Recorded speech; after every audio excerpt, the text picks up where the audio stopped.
Passamos a apresentar os 4 Evangelhos, Revelação da Revelação, Jean Baptiste Rustin.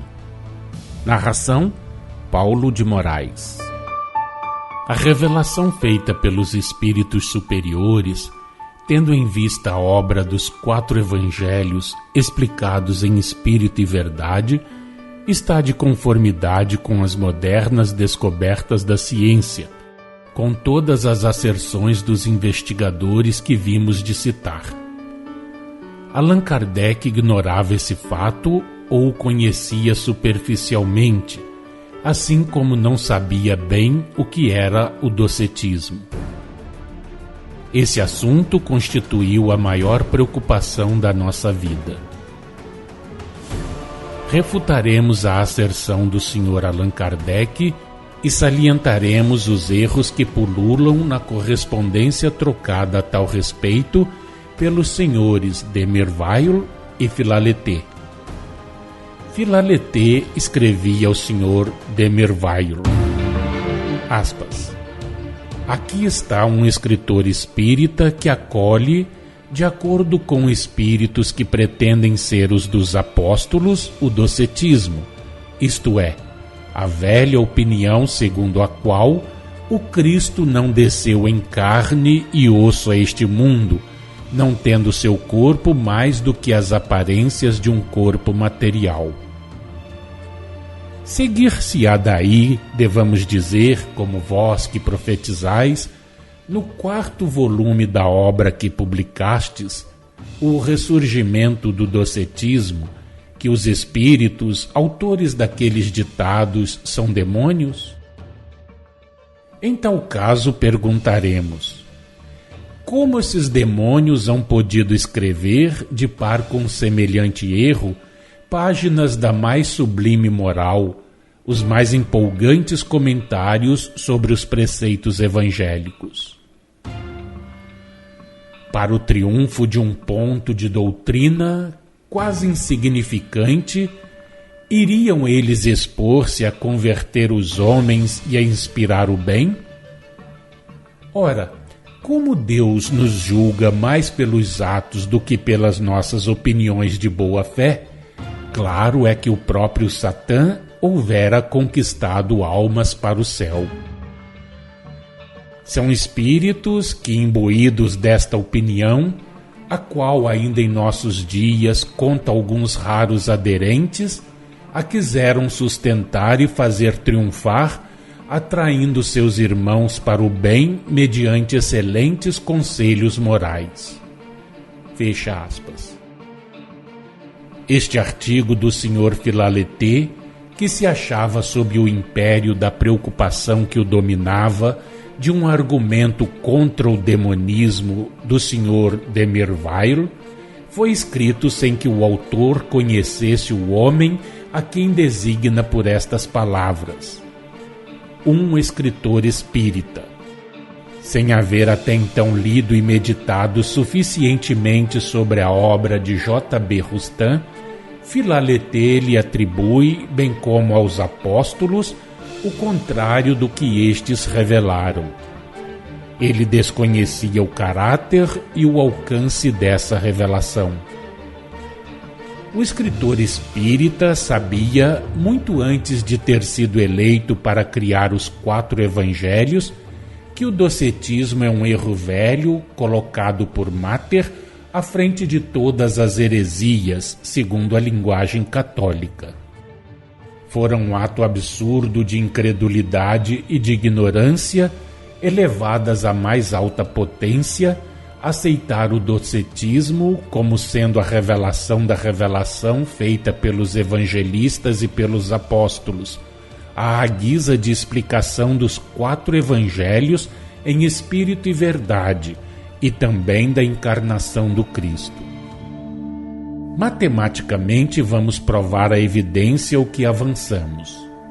Primeiro, precisaremos o que constitui o docetismo, antiga opinião, erro que surgiu no 1º século da nossa era e que, no 2º, tomou o caráter e as proporções de uma seita cujo chefe foi Júlio Cassiano, erro que se renovou no século VI. Segundo, citaremos as próprias palavras daquele que Philalethe chama o escritor espírita, palavras que se encontram no prefácio dos 4 evangelhos e igualmente as próprias palavras dos espíritos que inspiraram e dirigiram essa obra. Que os espíritas e os partidários de Miarville e de Philalethe não esqueçam que Roustan era advogado e fora o bastonário da advocacia bordelesa, que tanto brilho deu à advocacia francesa. E aqui a nota de rodapé. Roustan foi um jurisconsulto sábio e profundo, advogado poderoso pela sua dialética e pela atração da sua eloquência. Possuía também no terreno das coisas humanas e divinas uma ciência e uma erudição excepcionais, auridas em trabalhos imensos e em extraordinários estudos. É a esse homem de coração simples e de espírito humilde que Allan Kardec acusa, sem dúvida inconscientemente, de fazer do Cristo encarnado pelo Espírito um agênere, e com o Sr. Philalethe, de cujas palavras se apropriou, de ressuscitar o docetismo. Nenhum nem outro havia lido Roustan. Ambos eram ignorantes e não culpados, mas espalharam escritos errôneos, o que constitui grande falta. Fecha a nota de rodapé e voltamos ao texto. O Sr. Philalethe devia lembrar-se de que, em 1860, iniciara no Espiritismo seu colega Roustan, de que este com ele penetrou na Babel da ortodoxia cristã e perlustrou a história das suas heresias, de que lhe mostrou o que era o docetismo, levando-o a percorrer-lhe a trajetória com o auxílio das obras de Santo Inácio, de São Policarpo, de Santa Irineia, de Eusébio, a história eclesiástica, de Teodoreto, de Clemente de Alexandria, de Balsobre, história do maniqueísmo, de Berger, de Filler, de Fluquet, de Mater. Ambos compreenderam e reconheceram que o docetismo era um desses numerosos erros devidos à infância da humanidade, do Cristo, humanidade que se agitava dentro dos seus vários idiomas sob a obscuridade e o véu da letra, sob a capa do mistério, sob o prestígio do milagre. Outra nota de rodapé. O Sr. Roustan, nessa época de estudos, anterior à criação dos 4 evangelhos, nos chamou a atenção para as palavras dos apóstolos Paulo e João, com referência à encarnação do Cristo e à divindade que lhe conferiu a ortodoxia cristã. Palavras essas, umas de atualidade, transitórias, precisas ao reinado da letra que se havia de prolongar até aos nossos dias como convinha, outras visando o futuro.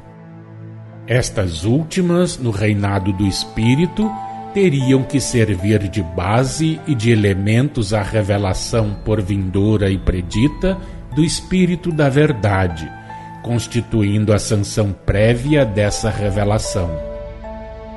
Mais tarde, ele nos ensinava que a revelação da revelação se tornara necessária e quando reunia o que lhe fora dado para a criação dos 4 evangelhos, explicava o que era a luz nova, o Espírito que vivifica pela destruição de todas as heresias, principalmente das que se achavam em curso quanto à encarnação do Cristo e a divindade que lhe foi atribuída segundo a letra.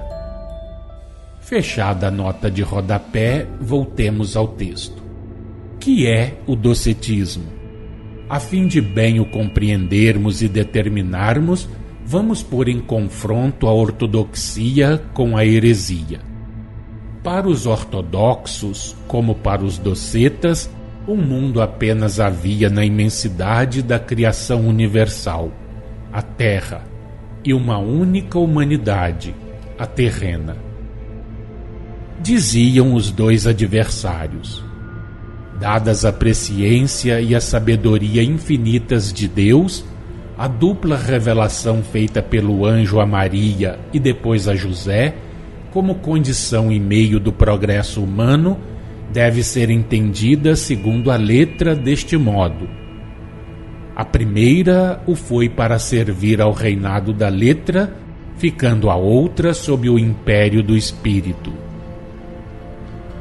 Diante destas palavras do apóstolo Paulo, aspas, ele era sem pai, sem mãe e sem genealogia, fecha aspas, o Cristo era o meio e um instrumento da inteligência em espírito e verdade, obedecendo sua encarnação ao curso das leis da natureza.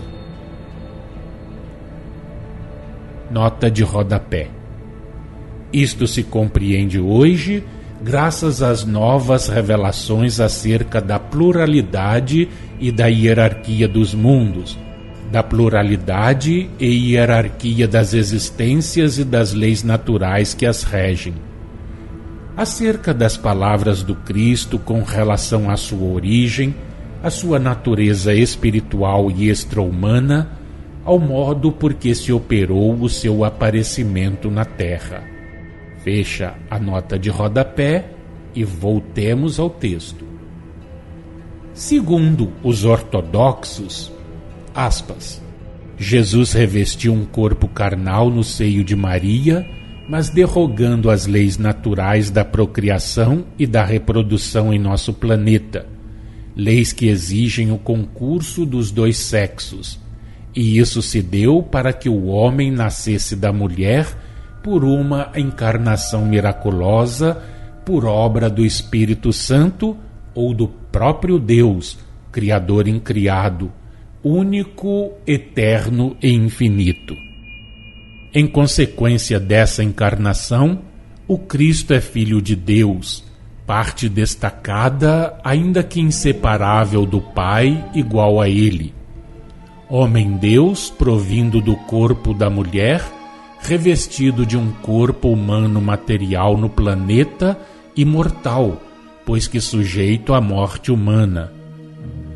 Deus, como parte destacada, ainda que inseparável de Deus e igual a Ele, ressuscitado pela volta do Espírito ao cadáver humano, tal como o do homem do nosso planeta. Fecha aspas. É essa a interpretação literal que os ortodoxos dão a estas palavras do Cristo. Eu sou Filho de Deus.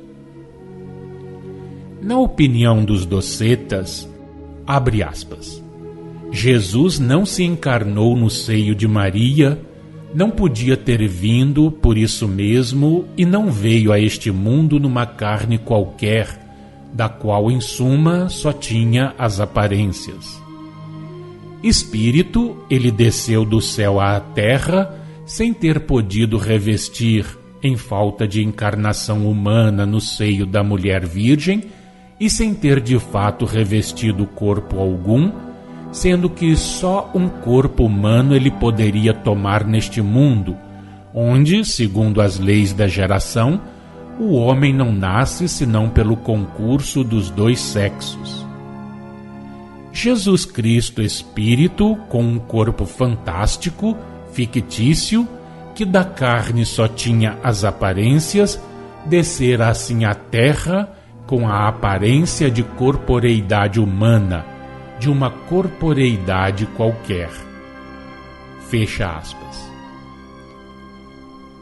Não se tratava, nessa crença dos docetas, mais do que uma luta no terreno da letra com os ortodoxos. A chave da explicação em espírito e verdade segundo o curso das leis da natureza, da encarnação especial do Cristo, faltava aos docetas como aos ortodoxos. Longos séculos haviam de escoar-se antes que o homem se tornasse capaz de receber e compreender a revelação da revelação que lhe vem ensinar.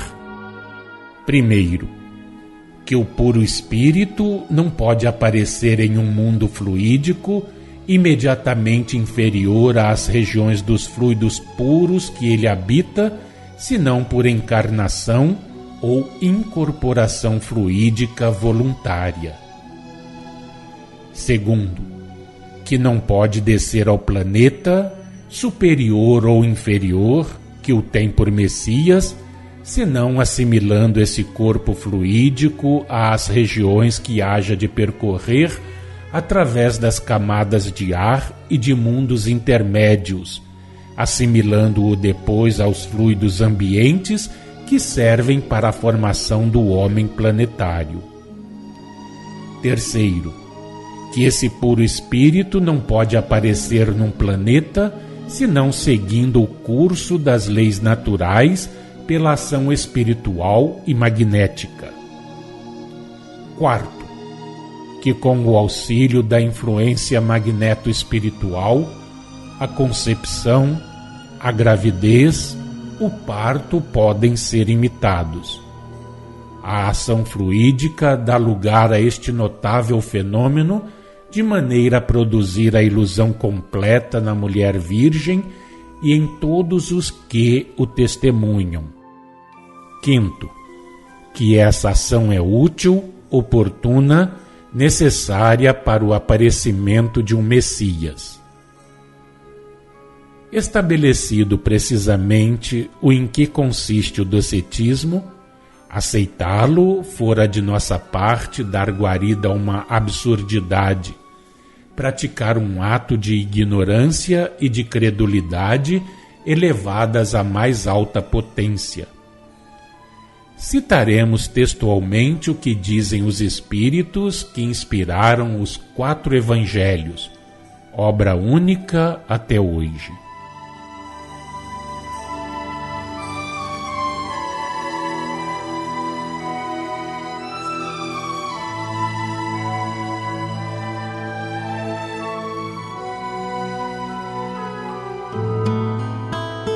Acompanhe no próximo programa mais um trecho de Os 4 Evangelhos, Revelação da Revelação, Jean Baptiste Rustin.